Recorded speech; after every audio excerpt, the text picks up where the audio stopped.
মৃত্যুদণ্ড দিয়েছে, এটা এক্সপেক্টেড ছিল সবার কাছে, পুরো বাংলাদেশের মানুষের কাছে। কিন্তু তারপরও আমি খুশি না। কেন খুশি না?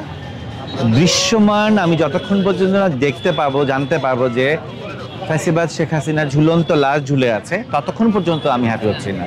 শুধু আমি না, ততক্ষণ পর্যন্ত এই যত বাংলাদেশে যত শহীদ, এবং সেটা শুধু জুলাই না, এর আগে এই 16-17 বছরে যত গুম খুন, যত অত্যাচারিত মানুষের প্রত্যেকটা রূপ কখনোই শান্তি হবে না যতক্ষণ পর্যন্ত না এই ঝুলন্ত লাশ আমরা দেখতে না পাবো। শুধু একটা মাত্র রায়, দুইটা মাত্র রায়, মৃত্যুদণ্ড কার্যকর করা হলো বা ঘোষণা করা হলো, এতটুকু আমি খুশি না। কি মনে হচ্ছে কার্যকর করা হবে? দেখেন, এটা তো একটা বিশাল চলমান যজ্ঞ বা চলমান আইনি প্রক্রিয়া। আমরা তো এটার জন্যও আসলে অনেক সন্দিহান ছিলাম যে রায়টা আসলে হবে কিনা, বা রায় আদৌ মৃত্যুদণ্ড হবে কিনা।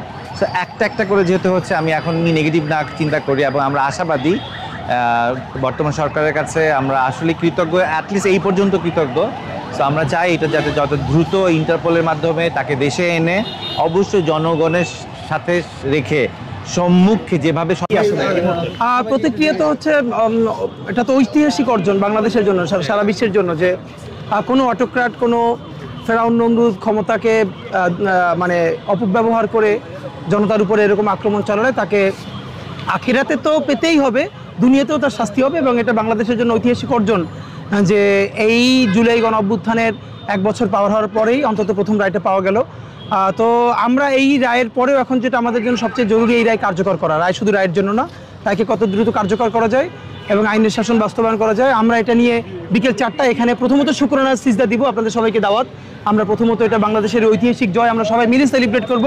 আমরা এখানে বসে শুকরানার সিজদা দিব। দেখেছেন গণভবনে মানুষ যেরকম সিজদা দিয়েছিল, মোনাজাত করেছিল, আজকে আমরা এই পলিটিক্যাল সিজদাটা দিব। এরপরে আমরা ডিটেইল বলবো যে এই রায় কার্যকর। এবং আপনারা দেখেছেন চৌধুরী আব্দুল আল মামুন, তাকে মাত্র 5 বছর দেওয়া হয়েছে রাজসাক্ষী হওয়ার কারণে। এখানে আমাদের কিছু বলবার আছে। তো আমি ইনশাল্লাহ বিকেল 4টা আপনাদের সাথে সবার সাথে। হ্যাঁ, না, ন্যায় বিচারের প্রথম ধাপ হলো আলহামদুলিল্লাহ। এখন আমাদের চূড়ান্ত হলো এটার বাস্তবায়ন। এর বাস্তবায়নটা হয়ে গেলেই ইনশাল্লাহ আমরা একটা চূড়ান্ত জায়গায় পৌঁছতে পারবো। Thank you. সেটা যেহেতু যদি সিদ্ধান্ত হয়ে থাকে, খুবই ভালো সিদ্ধান্ত বলে আমি মনে করি। কারণ স্বৈরাচার যারা 2000 মানুষকে হত্যা করেছে, তাদের কোনো রাইট নেই এদেশে বসবাস করা। আর শেখ হাসিনার যে সম্পদ, আওয়ামী লীগের যে সম্পদ, সেইগুলো সম্পদ হয়েছে সব অবৈধ পথে ইনকাম করা।